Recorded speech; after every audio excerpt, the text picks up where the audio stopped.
Well, good evening to all pro wrestling fans of all shapes and sizes from all around the world. Welcome to another Pro Wrestling Talk video brought to you by Blitzball Champ Gaming here on the U to the Tube. I'm your host, Blitzball Champ Jason Ingram. So, this video, going to be doing another double header review. First off, I'm going to review NJPW Strong Capital Collision that took place last weekend. And then I'm going to switch gears and review the Pro Wrestling Noah N-1 Victory 2024 final show. And I want to apologize in advance. I know I'm a little late on reviewing these. I've been pretty busy and haven't really gotten much rest. So I'm a little late on those. But I did watch them all the way through, start to finish. I'm just late on finally getting these in.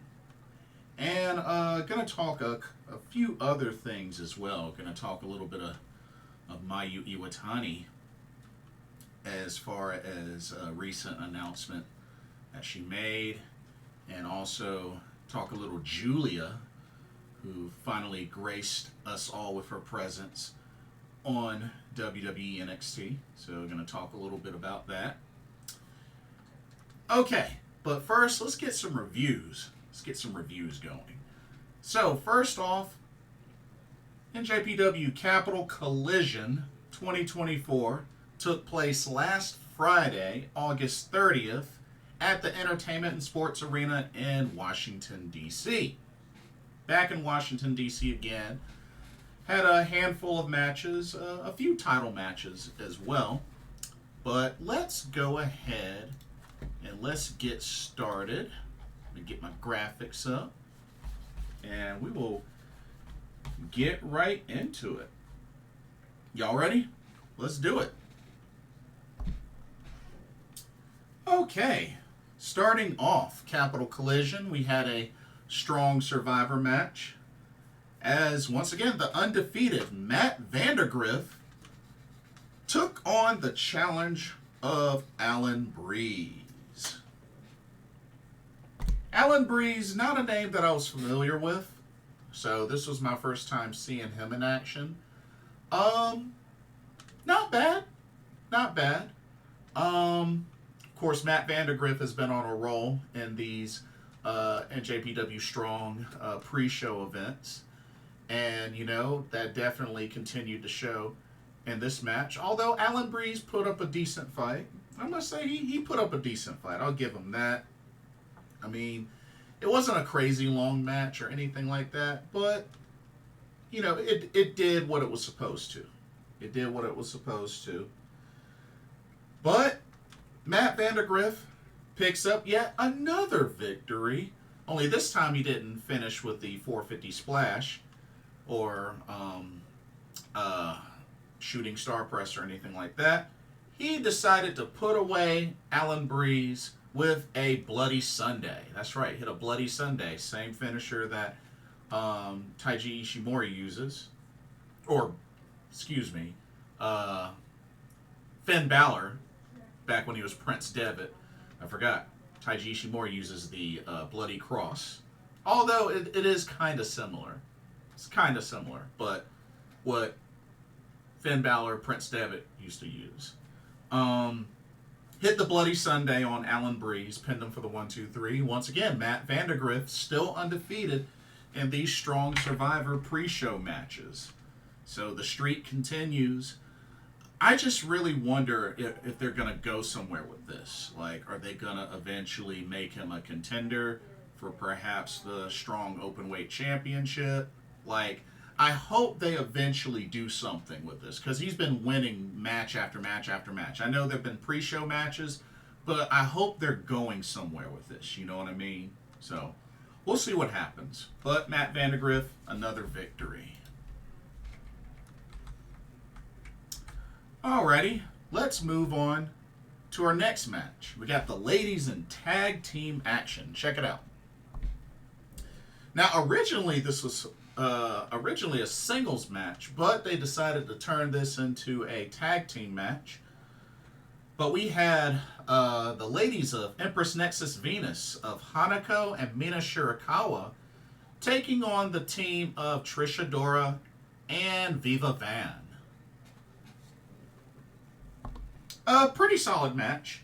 Definitely enjoyed having the presence of Empress Nexus Venus on American soil. So thought this was pretty neat. And you know, all four ladies look good. All four ladies look good. Definitely a match that I enjoyed. It was good to see. It was really good to see HANAKO shine in a New Japan ring. So yeah, overall I enjoyed the match. I thought it was pretty solid for what it was. But Mina Shirakawa gets the submission victory on Viva Van with a figure 4 leg lock, and Empress Nexus Venus picks up the victory. And this was also technically a pre-show match as well. But yeah, Mina Shirakawa and HANAKO with the victory, and I believe HANAKO should be heading back to Japan, or if she hasn't already, because her excursion was only for a month, was for the month of August, so I believe she should be back in Japan right now as we speak. But I think overall, I think she had a pretty decent excursion. I mean, HANAKO, you know, I'm kind of curious. Yeah, I mean, you know, she had a small handful of matches. She had an NJPW Academy showcase match that she won. She beat Jada Stone. She had a match at New Texas Pro, already platinum, where she lost to Rachel Rose. She even had a title shot. She had a shot at the MLW Women's World Featherweight Championship that Janai Kai, the Kick Demon, holds. Although that was a short match, Janai Kai still picked up the victory. And then she had this tag team match. So, you know, she got her feet wet. Oh, I'm sorry. She had another match, United 201 Summer Nights event. She defeated Key Vibes. So, you know, she got her feet a little bit wet here in the States. You know, I can dig it. But like I said, she was only here for a month. She was only here for a month and ended up getting 5 matches. So 5 matches. Not bad. Not bad. But who knows? Hopefully she'll be back for more at some point, whenever that may be. You never know. You never know. Okay, and now we're going to get into the main card of Capital Collision. All right. First match of the main card.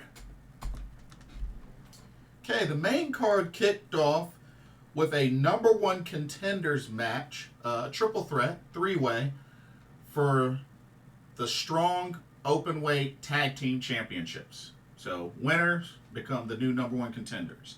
Your teams, we had TMDK, represented by Robbie Eagles and Bad Dude Tito. We had the team of Tomohiro Ishii and Hiroshi Tanahashi. And we had the grizzled young veterans of James Drake and Zack Gibson. Overall, pretty action-packed 3-way match. Went just a little over 10 minutes. I felt that it could have been a little longer, but I mean, first match of the main card. But, you know, I liked all 3 of these teams in action. Good to see the grizzled young veterans in a New Japan ring. Although I'm not crazy big fans of them, they're another well-known tag team, so got to give them credit on that. But overall, pretty decent match. But Hiroshi Tanahashi was able to pick up the victory. Also, Bad Dude Tito had a really good showing in this match. He had a really good showing in this match. But Hiroshi Tanahashi did get the pin on Bad Dude Tito. Ishii hit that sliding lariat, and then pretty much Tanahashi finished him off with a high fly flow.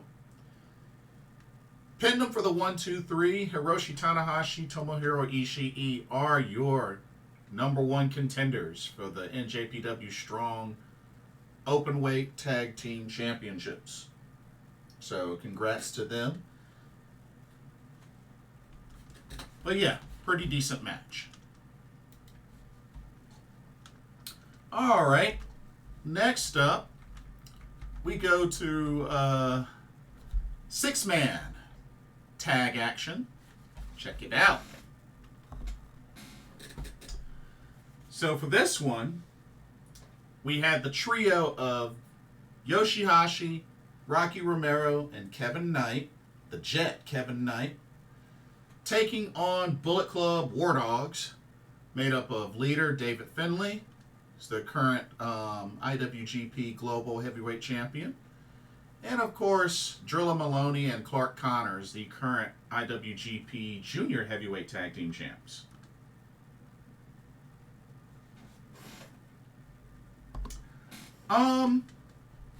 Definitely was a pretty chaotic match for the most part. I definitely loved how well the Jet Kevin Knight was showcased in this match. And like I said, I've definitely been enjoying the team up of Drilla Moloney and Clark Connors. And like I said, they're still the IWGP Junior Heavyweight Tag Team Champions. And honestly, I hope they continue to have a good run in general. But like I said, this was a pretty decent match for the most part. Really don't have too many complaints. Although, I was kind of surprised at the finish. Did not expect this, but the Jet, Kevin Knight, picked up the victory for his team with a jackknife pin on Drilla Moloney.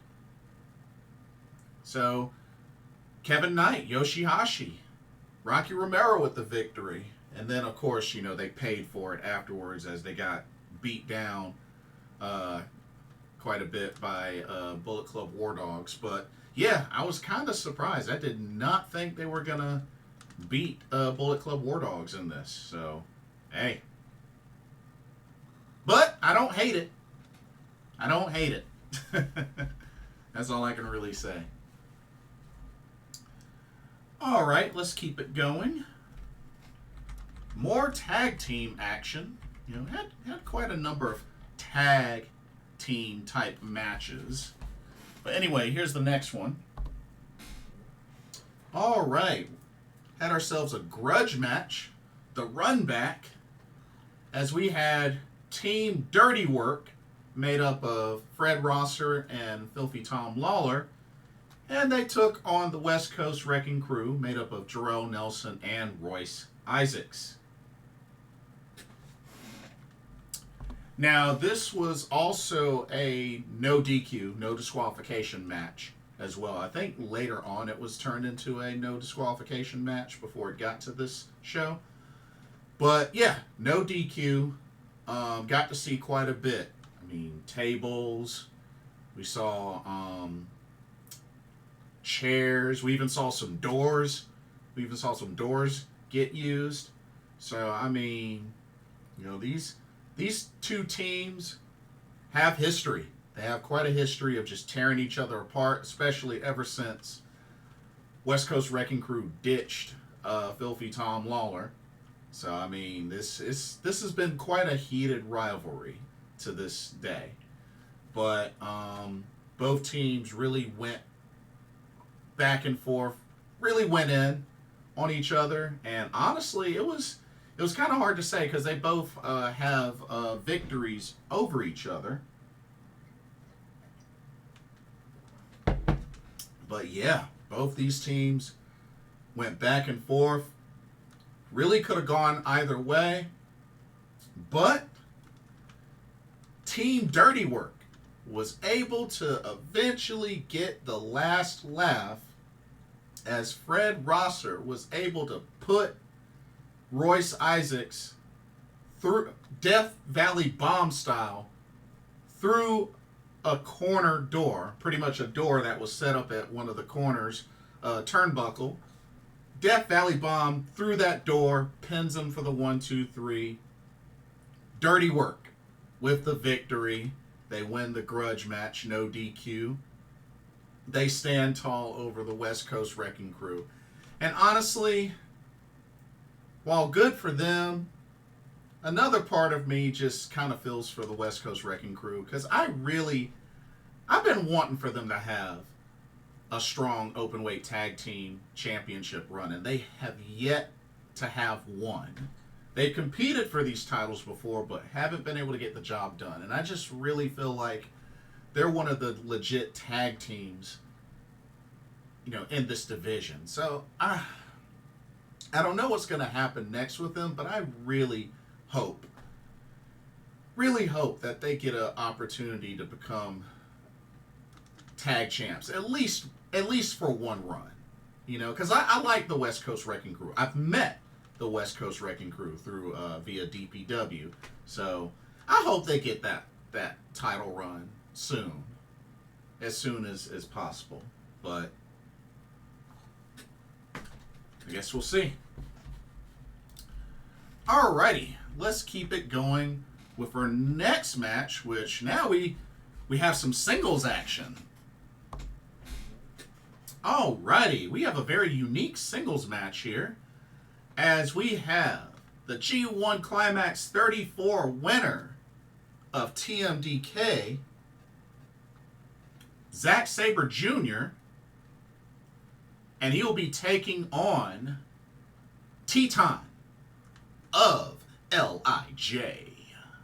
Yeah. This was a pretty unique match. Normally I usually see a lot more high flying from Teton, but it was good to see these two go at it and just really mix up some chain wrestling and really work the mat some, I have to say, I felt like they did good with this match. It was very unique. And honestly, it's a matchup I wouldn't mind seeing again. It was almost 15 minutes. It was back and forth, and Teton showed that he could hang a little bit with Zack Sabre Jr. So even attempted a European clutch on him. I thought that was pretty cool. But of course, he was not going to be able to best Zack Sabre Jr. as he was able to make Teton submit with a kind of like a modified knee bar submission. I don't know. A lot of Zack Sabre Jr. submissions are so unique. They don't always have like unique names, but was able to submit Teton, pick up the victory. But a great showing between both competitors. Really don't have much of anything negative to say, to be honest with you. So yeah. Okay. Let's go to our next match. Of course, from one singles match to another. All right, check this one out.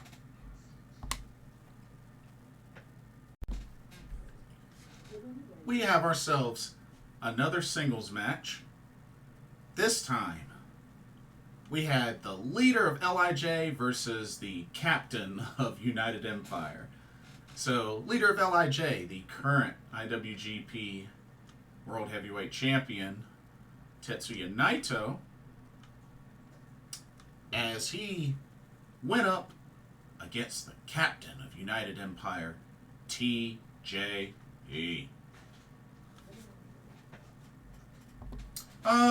Of course, TJP really tried to get the preemptive strike on Tetsuya Naito, and I definitely enjoyed this match. I mean, I like both competitors. I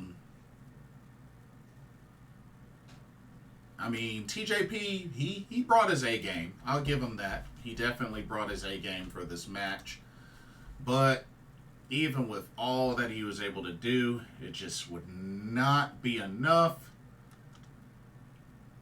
Even with the bloody mist, even but bursted out the bloody mist, and that still wasn't even enough. But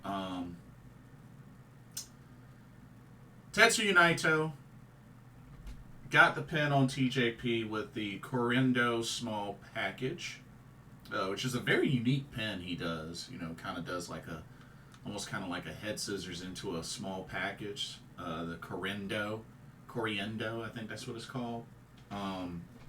But pin TJP with that. He did hit one Destino just kind of like quick out of nowhere, but it wasn't really enough to put away TJP. But nevertheless, Tetsuya Naito picked up the victory. Not surprised. Finish, I expected more of the Destino finish, but that didn't happen. But, like I said, I didn't expect TJP to defeat Tetsuya Naito. But, pretty decent match. Alright, it's time for the first of 3 championship matches that took place at the show. Alright, back to the tag team. Alright, we had the Strong Openweight Tag Team Championships on the line as the champs, TMDK's Shane Haste and Mikey Nichols, defend the titles against Hechicero and Virus.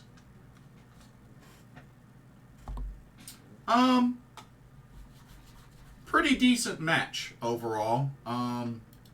Definitely enjoyed it. I just wish it could have been a little longer. Just a little longer. I was hopeful that it would be a little longer. But the action was great. Especially, you know, the combination of Virus and Hechicero definitely works well. Definitely works well. And, you know, we just saw them not that long ago recently, especially through the CML El Fantastica Mania show. But TMDK prevails in this match as it took a tank buster on Virus to put him away. Shane Haste made the pin. So they hit the double team finisher, tank buster. Shane Haste with the pin for the 1-2-3. Shane Haste, Mikey Nichols, still your Strong Openweight Tag Team Champions. But, of course, you know, Tomohiro Ishii and Hiroshi Tanahashi, they got next.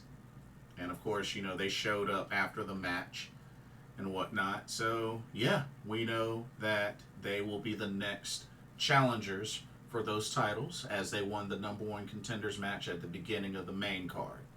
So, we can look forward to seeing TMDK versus Ishii and Tanahashi. Strong Openweight tag titles on the line. Looking forward to it. Alrighty. Up next, we had another run back. And I have to say, this one was pretty enjoyable from start to finish. And definitely one of my favorite matches on this card. Here we go. All right. Special singles match, the run back. As the time bomb of LIJ, Hiromu Takahashi, went up against Mustafa Ali. Great, solid match. Really good to see these two go back and forth once again. Amazing match. Definitely love the chemistry between these two. And I really like how they played up Mustafa Ali hurting Daryl. And it was always good to see. That's one thing you notice. You know, any of these NJPW Strong shows where Hiromu is in action or is present, you always are going to see a good number of fans with Daryls. I even have a Daryl myself. So, yeah, always cool to see that. A lot of love for Hiromu Takahashi. But this match was amazing. Love the chemistry in the ring between these two. But Hiromu was able to get revenge. Puts away Mustafa Ali with a time bomb. Then pinned him for the 1, 2, 3. Hiromu is your victor. But what's interesting is afterwards, Mustafa Ali made a very, very big comment. So we know these two are 1-1. And Mustafa Ali, he wants another shot at Hiromu Takahashi. But he wants his shot, he wants the rubber match to be at next year's Best of the Super Juniors tournament. So I think it's safe to say that Mustafa Ali will be, it's not confirmed, but I think it's safe to say that he will eventually be confirmed to compete in the next Best of Super Juniors tournament. And honestly, I hope it happens. I think it would be great for him. I think it'd be really great for him. So I hope it happens. I really do. I would love to see how he would do in that tournament. But great match, but Hiromu evens it up. Now they're 1-1.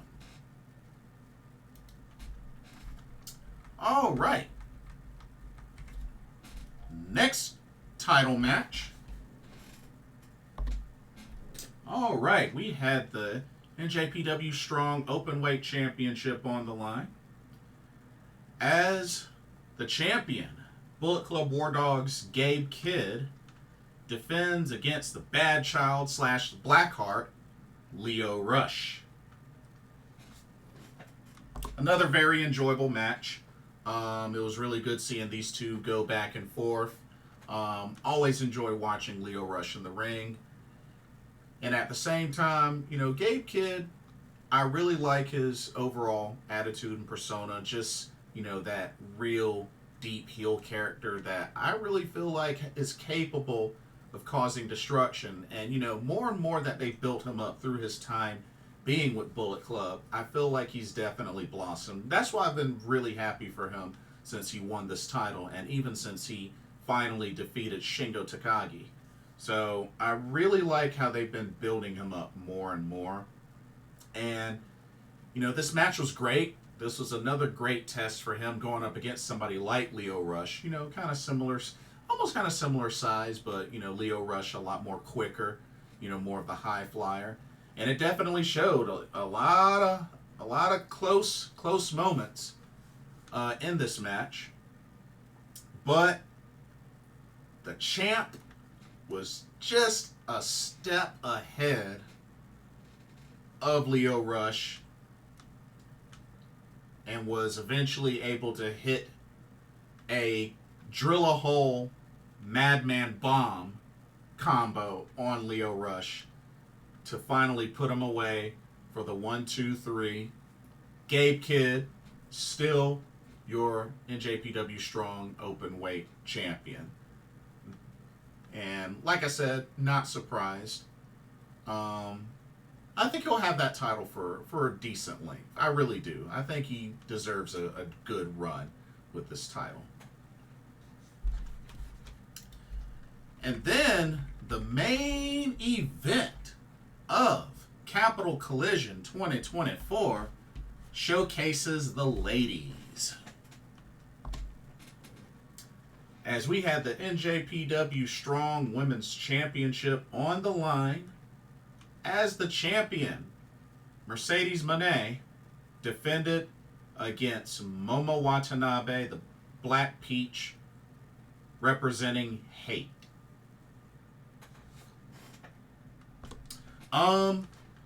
Shout out to Momo Watanabe and being booked in the main event of this show. I think that's really cool. I think that's really cool for her. She's gotten quite a presence, quite a fan base here in the States. So it was really good to see Momo Watanabe get this opportunity in the main event. So very happy for her. This match almost went 20 minutes. Definitely went back and forth. I really loved the moments where Momo Watanabe was doing the CEO dance and really just taunting Mercedes. But, you know, it was a good back and forth match. Of course, Mercedes Moné rocking the red, white, and blue gear for her ring gear and her entrance. Kind of like she was like the female Apollo Creed. So I thought that was pretty unique. But pretty good match overall. I know Momo Watanabe did her thing. She even got a chance to use the bat as well. So you definitely could see the heel-like tendencies from Momo Watanabe. And who knows, if you ask me, maybe more of the crowd was more for Momo Watanabe, but I don't know. I wasn't there, so I can't really tell. Anyways, when it all came down to it, Mercedes Moné was able to submit Momo Watanabe with the bank statement, but I think they call it something else now. It's like the statement of something. Somebody has to remind me what they changed her finishing submission to, because I don't believe it's the bank statement anymore. But yeah, somebody let me know. But y'all know what I'm talking about. But Mercedes with the submission victory over Momo Watanabe, the bank statement, and successful defense. I believe this was her first successful defense of the Strong Women's Championship. So congratulations to Mercedes. And, you know, she took her time exiting the arena. You know, she went around to the ringside fans to pose for selfies and stuff like that. So, I mean, that was pretty neat to see her do that. You know, take some time to pose with the fans for some selfies. But another NJPW Strong event in the books. Overall, pretty good show. Pretty good show. I had considered going to it at one point, like way back, but I figured, because I mean, you know, Washington, D.C. is not that far of a drive from North Carolina. So, I mean, you know, I thought about it. And who knows? Maybe I'll consider going next year. We'll see. I mean, you never know. They usually do Capital Collision in the summertime anyway. But they did announce their next NJPW Strong event. Check it out. Looks like it's going to be a while. I don't know if they're going to fit another one between now and then. But they announced Fighting Spirit Unleashed. And that will be Friday, November 8th in Lowell, Massachusetts at the Lowell Memorial Auditorium. So, not sure when tickets go on sale for that, but yeah. Your next NJPW Strong event. So, yeah. Got to keep an eye on it. And then I think they're getting ready to do a worldwide general sale for Wrestle Kingdom and Wrestle Dynasty tickets. I think tomorrow or Friday. Yeah, those go on sale. Of course, you know, I already secured my Royal Seat tickets for Wrestle Kingdom and Wrestle Dynasty. Looking very forward to those shows. Very excited. But yeah. Okay, before we switch gears to Pro Wrestling Noah, just a quick word on the sponsor of this video, Game Beauty. Check them out. As you continue to enjoy content here at Blitzball Champ Gaming, be sure you take a moment to check out Game Beauty. Beauty inspired by gaming. Game Beauty brings to you video game related makeup and cosmetic products. You have products such as eyeshadow palettes, elemental pearl highlighters, eyeshadow brushes, liquid eyeliner pens by Akideris, and even non-makeup products like graphic tees. They even have special collaboration makeup kits, such as this Persona 5 Heat Wave Brush Single, Metaverse Bundle, and even a Phantom Thieves limited edition makeup collection.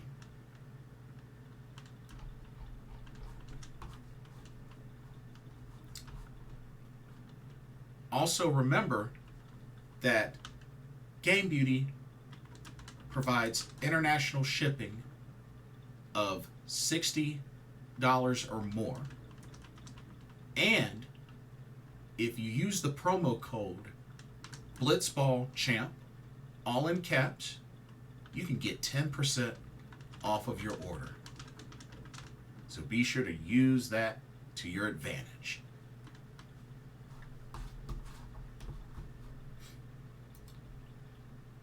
Now, back to your regularly scheduled video. Enjoy, and thank you. All right, switching gears to Pro Wrestling Noah's N-1 Victory 2024 Finals Show. This took place on September 1st at the Ideon Arena in Osaka, Japan. It's a pretty loaded card, including a couple of title matches and, of course, you know, the N-1 Victory Tournament Finals match, which was also a title match as well. But let's go ahead and jump into the review. First up, started off with a four-way match.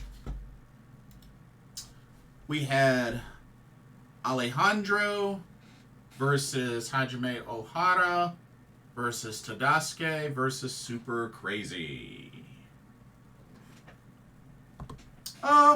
Pretty decent match. I felt like all four competitors got to show quite a bit. The only thing was it was really, really short. But, I mean, for this being the first match, and I guess, I don't know if they considered this a pre-show match or whatnot, but it was a pretty short match. I mean, the action was decent, but it was only like a 6-minute match. So, I really would have liked to have seen a longer match, to be honest with you. But, at least all four got to do a little something, I guess. But Alejandro got the victory, pinned Super Crazy after a corkscrew splash. So Alejandro picks up the victory in this opening Fatal 4-Way. Alright. Let's move on to our next match. There we go. Oh, sorry about that. Alright, next match. Alright, next up we had singles action. We had my man Masakita Miya taking on Junta Miyawaki. Once again, another short match. It was about 7 minutes long. I mean, they went back and forth for a little bit. Junta Miyawaki did a little something, but honestly, Masakita Miya pretty much had this one in the bag. Put away Junta Miyawaki with a Saito suplex, then pinned him for the 1-2-3. I mean, like I said, too short of a match. So, but my man Masakita Miya won, so I'll take it. But not the best match because it was so short. But it is what it is. Alrighty. Let's go to our next match. Trios action. Here we go. Alright, so for this one, we had the trio of Yu Iwata, Oka Sasaki, and Jack Morris taking on the trio of Ryohei Oiwa, Kai Fujimura, and Titus Alexander.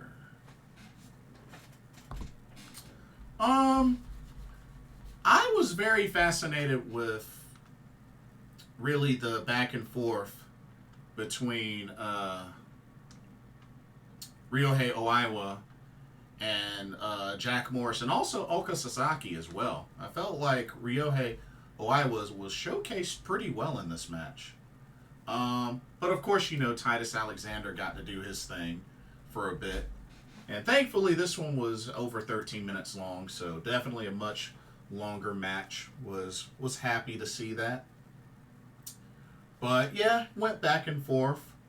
But Titus Alexander picked up the victory for his team, hitting that rolling German suplex pin. You know, kind of like the Chaos Impact that what's his face used to do. Can't remember his name, but you know what I'm talking about, that rolling German suplex pin. But yeah, pretty decent trios match for the most part. I can't say that I had any complaints, to be honest with you.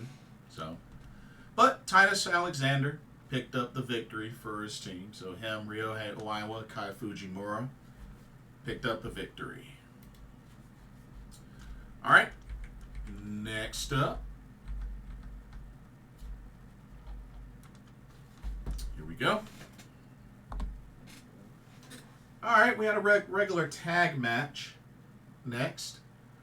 We have the team of Minobu Soya and Tavion Heights, of course from NXT, taking on the team of Kazuyuki Fujita and Yoshitatsu. It's actually good to see Yoshitatsu again. It's been a while. Was definitely one of my favorites back in the WWE, especially back in the ECW. This match was alright. I mean, I would have liked to have seen more out of Yoshitatsu personally in this match.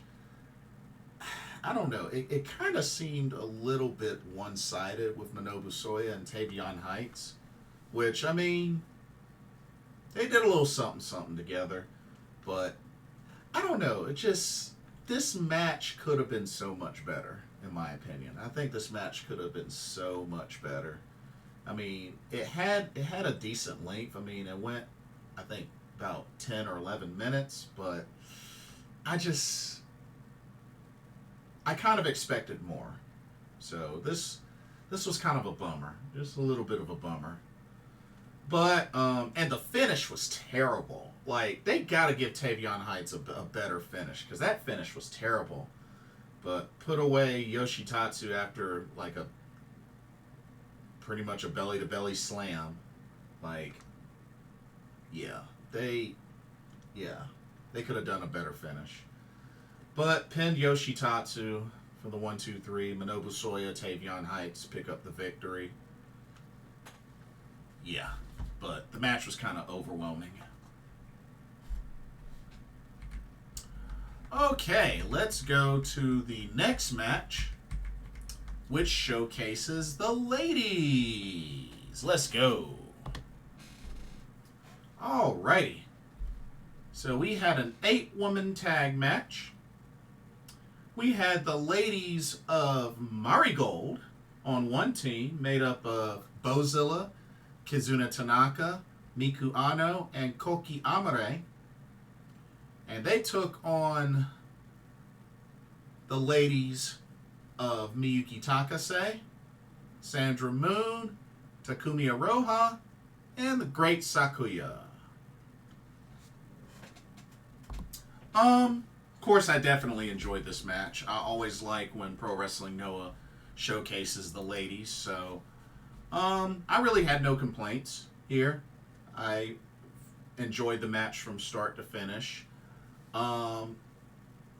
It was really good to see the great Sakuya back in action again, and I was really happy to see that she got a chance to compete in the U.S. as well. But it seems like there's become quite a little just back and forth, it seems, between both of these teams, especially Takumi Iroha. Like her and Bozilla, it's just like, wow. And yeah, so this was a pretty, it got pretty intense along the way with this match, but definitely loved it from start to finish. But when it came down to it, Takumi Iroha ended up putting away Kizuna Tanaka. She hit like a running bicycle knee, that running knee strike, almost kind of like a V trigger, but it was to a seated Kizuna Tanaka down on the mat, and then pinned her for the 1-2-3. Of course, Bozilla got a face full of mist from the great Sakuya. But yeah, overall great match. But Takumi Iroha, Sandra Moon, great Sakuya, and Miyuki Takase were your winners. Good stuff, good stuff. Alrighty. Let's go to our next match. Back to more singles action. Alrighty. We had Josh Briggs versus Yoshiki Inamura.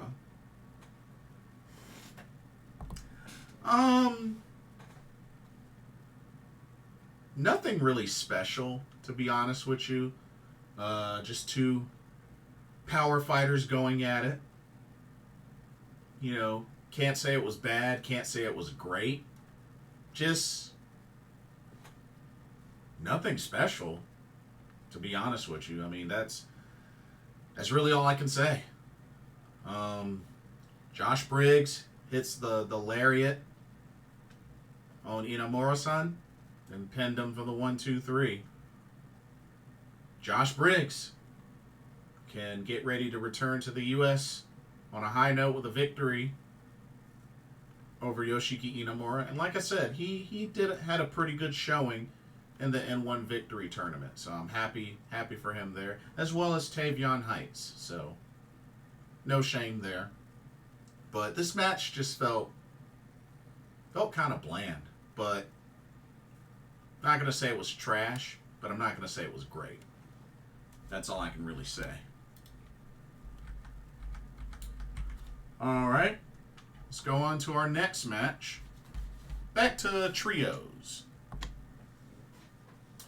All right, so for this one, we had the trio of Luis Mante, Galeno Del Mal, and Hijo del Dr. Wagner Jr., taking on the trio of Dragon Bane, Alpha Wolf, and Shun Skywalker. I gotta say, first off, Shun Skywalker is hilarious. Like, I love his funny laughs. That dude is so hilarious. So it was good to see him in this match. Galeno Del Mal, that is a big dude that can fly. I was very impressed with him. Very impressed. But, overall, I enjoyed this match. Was not a fan of the finish. The finish really shocked me. But the action throughout the match was great. But Luis Mante gets the victory by hitting a pop-up powerbomb on Dragon Bane and pinned him for the 1-2-3. It just seemed kind of random. You know what I mean? It felt like a random finish. So,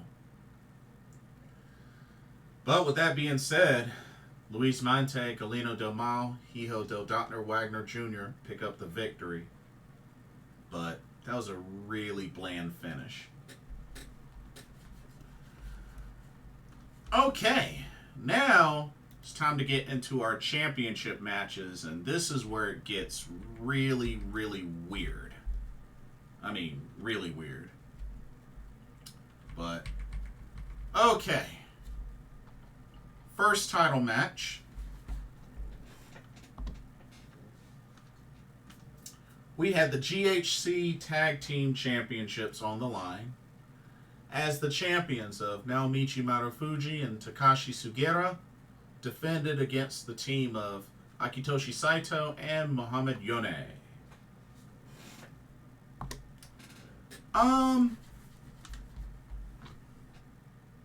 Pretty action-packed match for what it was. Of course, I always enjoy seeing Marufuji work. Went almost 20 minutes, so there was plenty of action. I'll at least give it that. It was definitely plenty of action. And, you know what? Not a bad showcase. Not a bad showcase at all.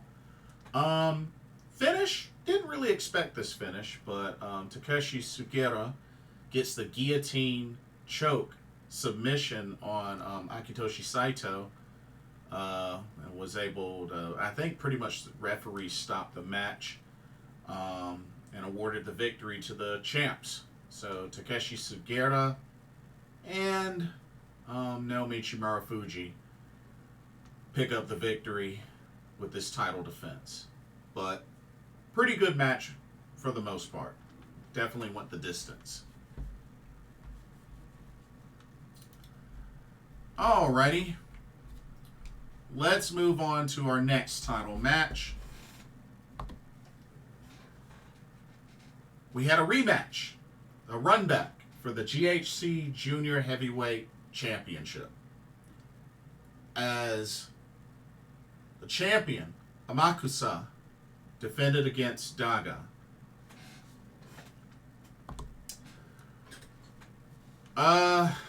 Yeah. The match was alright. Definitely back and forth, but I did not like the finish at all. Was not a fan of the finish. All of that build up. Amakusa returns. They have this match. First time, Amakusa wins the title. And then turns around and has this rematch. And Daga gets the title back.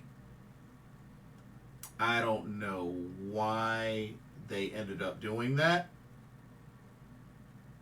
It's not that I have anything against Daga, but I do not understand the booking decision at all. Don't really understand it. Match was decent in length, but just I don't understand the booking decision. So while the match was pretty good, the finish left a sour taste in my mouth. But Daga hit the Diablo wings on Amakusa and pinned him for the 1-2-3, and Daga is now pretty much now a two-time GHC Junior Heavyweight Champion. Got the title back. So yeah, I don't know. I don't know. Okay. Next up, I honestly had this as my favorite match of the whole card, to be honest with you. Check it out. We had the GHC Junior Heavyweight Tag Team Championships on the line. As the champions, Shuji Kondo and Ita defended against the team of Hayata and Yohei. Enjoyed the mess out of this match from start to finish. Very action-packed, very much back and forth. Felt like it really could have gone either way. And Yohei and Hayata, they were just cooking. They were just cooking throughout the match. And of course, you got to remember, Hayata is a former GHC national champion. But yeah, they were Hayata and Yohei, they were cooking throughout this match. So I definitely enjoyed it. And sure enough, another title change, ladies and gentlemen, as Hayata pins Ita after hitting him with the headache, that spike head scissors. Then pinned him for the 1, 2, 3. Hayata and Yohei are your new GHC Junior Heavyweight Tag Team Champions. So congratulations to them. Which I don't think Shuji Kondo and Ita have had these tag titles that long, if I remember correctly. So may have been a questionable decision, but I still enjoyed the match. I enjoyed the match for the action and for all that happened. So I was okay with it, personally. Okay. And then the main event of the N-1 Victory 2024 Finals came down to this. And not only was this for the winner of the tournament, but the GHC Heavyweight Championship was on the line as well. As the champion and the winner of A Block, Kaito Kiyomiya defended against the winner of the B Block, Kenoh. And I believe leadership of All Rebellion was on the line as well with this match. But you know, it was a great match. Definitely back and forth. It was cool to see the smack talk between these two as well. But, you know, went over 25 minutes, barely over 25 minutes. Went back and forth. Definitely hard hitting. The finish was weird.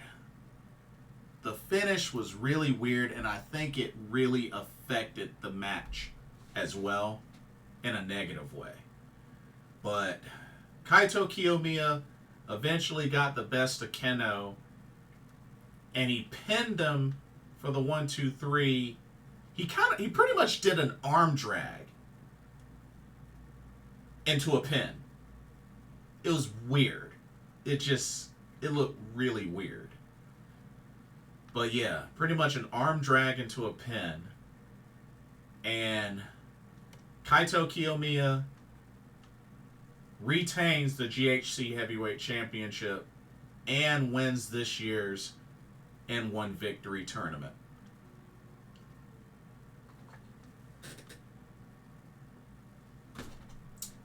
Well, I guess, yeah. I mean, I really don't know what else to say.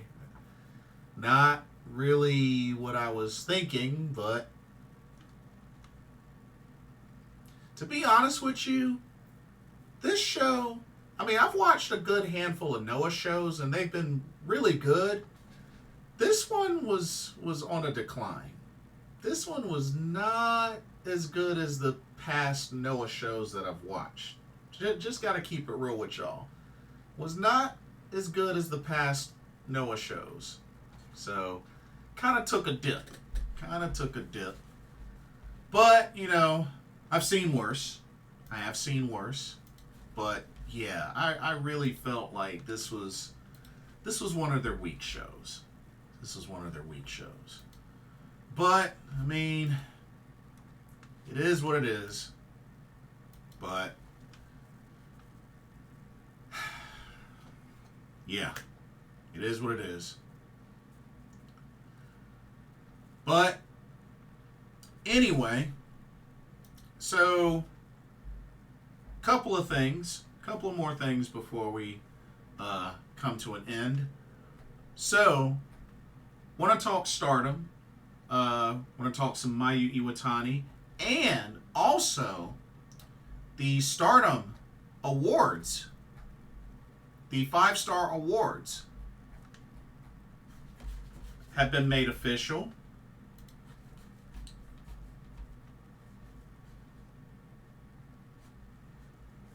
And Here, let me pull these up.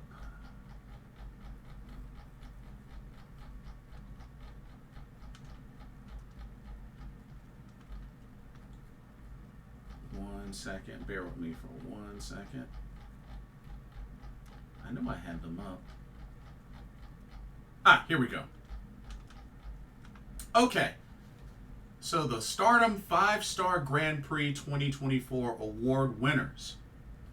So we know the runner-up was Saya Kamitani. We know the winner of the 5-Star Grand Prix for this year was Micah. The Skill Award goes to the leader of Neo Genesis, Starlight Kid. So congrats to her. The Fighting Spirit Award goes to Neo Genesis member, the High Speed Bomb Girl, Azumi. So congrats to her. The Special Achievement Award went to the Young Lioness from Stars, Hanan, who was a semifinalist in this year's 5-Star Grand Prix. And then we had the best matches. So there was one from each block. So the Red Stars A best match went to Micah versus Hazuki, which was a pretty solid match. That was a pretty solid match. The Red Stars B best match was Mayu Iwatani versus Momo Watanabe, which of course those two, have had some very epic battles against each other. So, yeah. The Blue Stars A best match went to Saori Ano versus Starlight Kid. And then the Blue Stars B best match. This one I was kind of iffy on. But they gave it to Suzu Suzuki versus Thekla. Yeah, that one. But then again, I mean,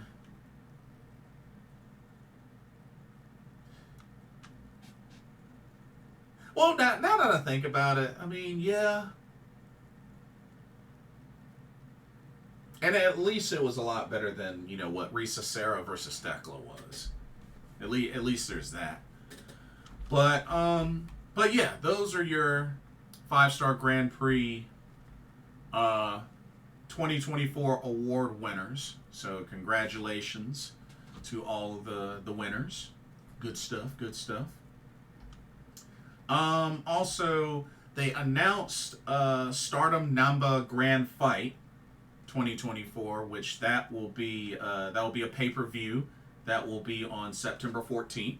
So that'll be the next pay-per-view to look forward to. And before that, you actually have Stardom New Blood number 14, which according to the schedule, they got 2 New Blood shows for this month. So Stardom New Blood 14 will be September 13th. Hey, that's my nephew's birthday. And Stardom New Blood 15 will actually be on September 29th. So we got 2 New Blood shows for this month. So that's very exciting. I always enjoy the New Blood shows. Okay. It was also announced, of course, after her match, that Mayu Iwatani has retired from competing in future 5-Star Grand Prix tournaments. That's right. So this recent one is her last 5-Star Grand Prix. She finished as a semifinalist. But yeah, this is her last 5-Star Grand Prix. She also mentioned that she wanted to focus more on defending the IWGP Women's Championship, which she's already talked about. She's already talked about defending against competitors like Sari again, and even Chihiro Hashimoto, Vinny, Azumi. Like, she wants to defend that title against a lot of competitors, which is awesome, which is great. But also at the same time, I think this is one step towards her eventually leaving Stardom. I think it's only a matter of time. I think this is just one step, because I still truly believe she's either going to, one, retire, or two, she's going to go to Marigold. Those are the two things that I really feel like have the high possibilities of happening. So, yep. And, you know, Mayu has won a 5-star Grand Prix before, so it's not like she's never won one. But, yeah, so she just had her last one. So, yeah. But like I said, it's only a matter of time before she leaves Stardom or retires. You know, maybe goes to Marigold. It's only a matter of time. It's only a matter of time.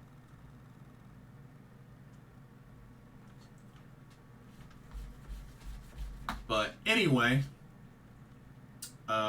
also wanted to talk about Giulia. So Giulia arrived in the U.S., showed up at NXT No Mercy, showed up on this week's TV episode of NXT, got in the face of Roxanne Perez. Well, before that, she decked Chelsea Green with a forearm and then a knee strike. And a lot of people are flipping out because of how Giulia's knee strike looked on Chelsea Green. Y'all need to chill. Y'all need to simmer down. Y'all need to calm down. Y'all do realize, with the different camera angles, and that particular camera angle, okay, it may have looked like that, but also go back and look at previous matches where Giulia has used that same knee strike. Some of those camera angles are very similar.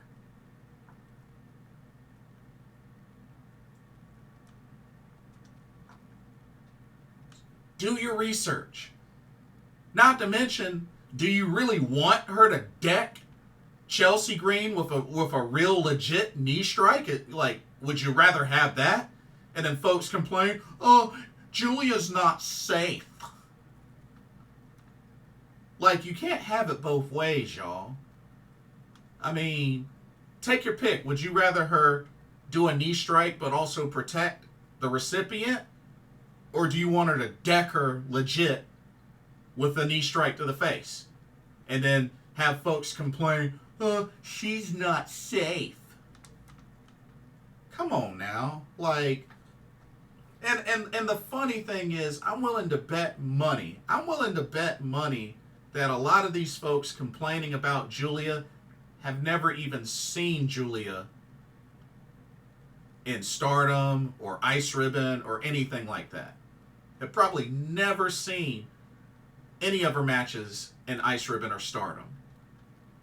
I bet a good percentage of these folks complaining about that segment have never seen Giulia outside of that segment. And it's like, look, I get that there are hardcore fans and there are casual fans. I get it. But for the casual fans out there that see this type of stuff and just complain and just sort of like, huh? Please, before jumping to conclusions, please do your research. Do your research. Google is free. Looking it up on the internet's free. Like, seriously, like, so many fans jump to conclusions without doing the research. Like, I remember coming across one tweet where, in regards to Julia, had mentioned about Asuka and how I hope they don't limit Julia like they limit Asuka. Like, how has Asuka been limited? We're talking about somebody that's got the longest undefeated streak in WWE history, has never even been pinned or submitted in an NXT ring, is a Grand Slam champion, won a Royal Rumble, was the last surviving member of a Survivor Series, has won a Money in the Bank. I mean, do I need to keep going? Like, how is that limited? How is she limited? That makes no sense. Look at her resume in WWE alone. How is she limited?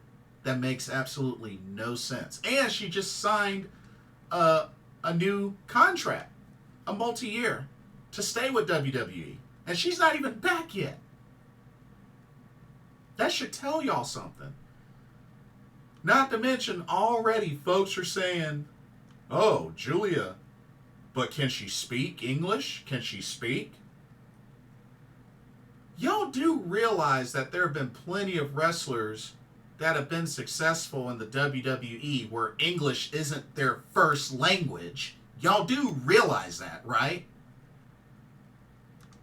Like, oh my God, man. Like, just, it really irritates me when folks make comments like that because it shows the ignorance. I hate to say it, but it shows the ignorance. Oh, she's not going to be anything if she can't speak English and what?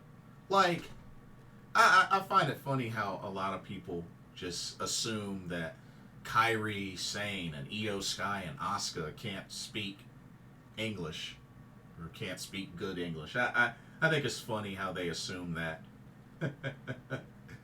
Oh, man. It's crazy. It's really, really crazy.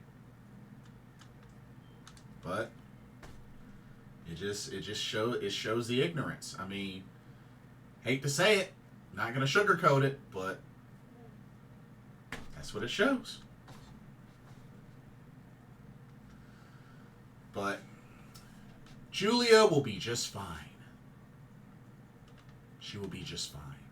I believe that. I truly believe that. I'm confident in that. So, let her do her thing. Anyway, that's all I got for this video. Don't forget to check out Game Beauty when you get a chance. Happy shopping. And let me know what y'all's thoughts were. What did y'all think of NJPW Strong Capital Collision? What did you think of the Noah N-1 Victory 2024 final show?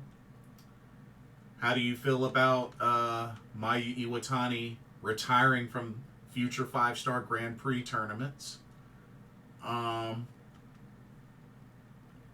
yeah, let me know your thoughts. And don't forget to like, comment, subscribe, hit that notification bell while you're at it. Thank you so much for watching. Hope you enjoyed this video.